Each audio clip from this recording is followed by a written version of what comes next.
At kapag nananalangin kayo, huwag kayong gumamit ng maraming salita na wala namang kabuluhan, tulad ng ginagawa ng mga taong hindi kumikilala sa Diyos.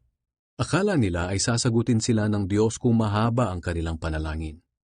Huwag niyo silang gayahin, dahil alam na ng inyong Ama kung ano ang kailangan ninyo, bago pa man ninyo ito hingin sa Kanya.